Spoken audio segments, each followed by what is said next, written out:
భవిష్యత్తు గ్యారంటీ అన్నారు. చంద్రబాబు నాయుడు భవిష్యత్తు గ్యారంటీ.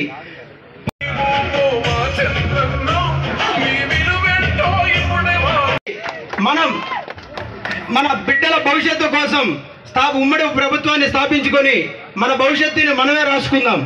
దయచేసి ప్రతి ఒక్కరూ కూడా మన ఉమ్మడి అభ్యర్థి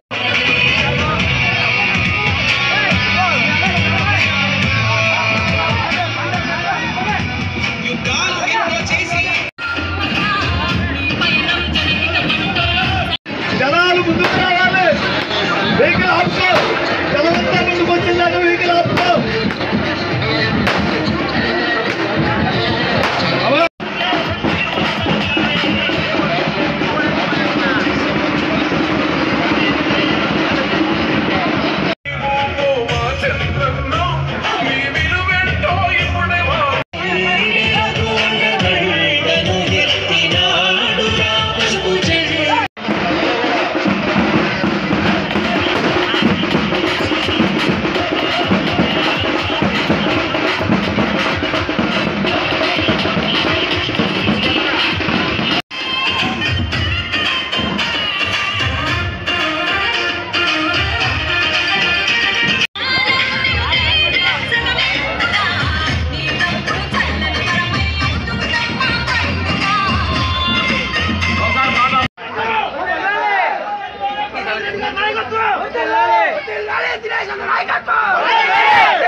మన సమస్యలు అభివృద్ధి, గ్రామ అభివృద్ధి అన్నీ చేసుకోవచ్చు అని చెప్పి మీకు అందరికీ తెలియజేస్తున్నాను.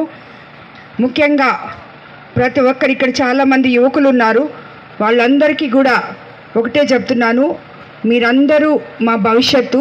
రాజకీయాల్లో కానీ దేంట్లో అయినా కానీ ఒక ఊరు నిలబడాలంటే ఈరోజు ఈ యువకులు దాన్ని భుజాన వేసుకొని సరైన దారిలో అందరినీ తీసుకెళ్లాలని చెప్పి వివాదాలు లేకుండా వివాదాస్పదంగా అవినీతి రహితంగా వాళ్ళే మన భవిష్యత్తు కాబట్టి వాళ్ళు ఇదంతా తీర్చిదిద్దగలరు. కాబట్టి మీ అందరినీ ఒకటే కోరుతున్నాను, ఆలోచించి మీ ఊరికి ఏదైతే మంచి జరుగుతుందో అదే నిర్ణయం తీసుకోండి. తప్పకుండా సైకిల్ గుర్తు మీద ఓటు వేయండి. మమ్మల్ని ఇద్దరిని గెలిపించండి అని మరీ కోరుకుంటున్నాను. చాలా సమస్యలు ఉన్నాయని చెప్పి ఇప్పుడే చూడడము జరిగింది. అంతకుముందు కూడా తెప్పించుకున్నాను నేను.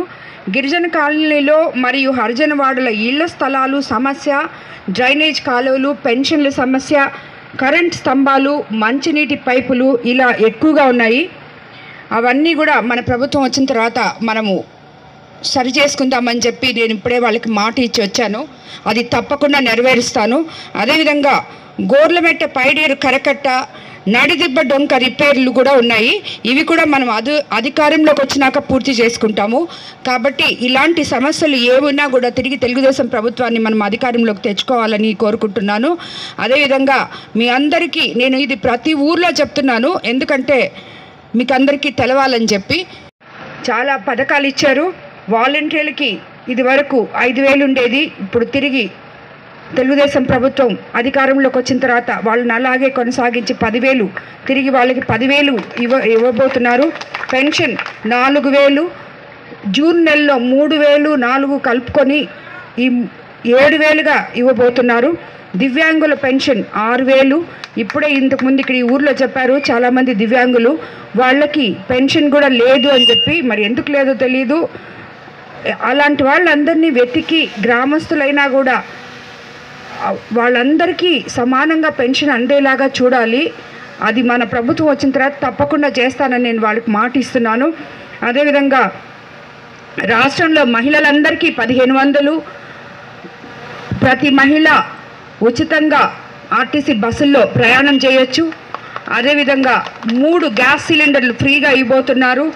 తల్లికి వందనం స్కీమ్ కింద ప్రతి బిడ్డకి 15,000 రూపాయలు, ఎంతమంది పిల్లలుంటే అంతమందికి చదువు కోసం ఇవ్వబోతున్నారు.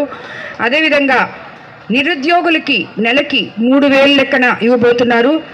రైతులకు ఏటా 20,000 మెగా డిఎస్సి. అదేవిధంగా యువకులకి 20 లక్షల జాబులు ఇవ్వబోతున్నారు. కాబట్టి మీరందరూ కూడా ఇవన్నీ మనసులో పెట్టుకొని తప్పకుండా సైకిల్ గుర్తు మీద ఓటు వేసి నన్ను ఎమ్మెల్యేగా, సార్ని ఎంపీగా, అదేవిధంగా చంద్రబాబు నాయుడు గారిని ముఖ్యమంత్రిగా చేసుకోవాలి మనము. కాబట్టి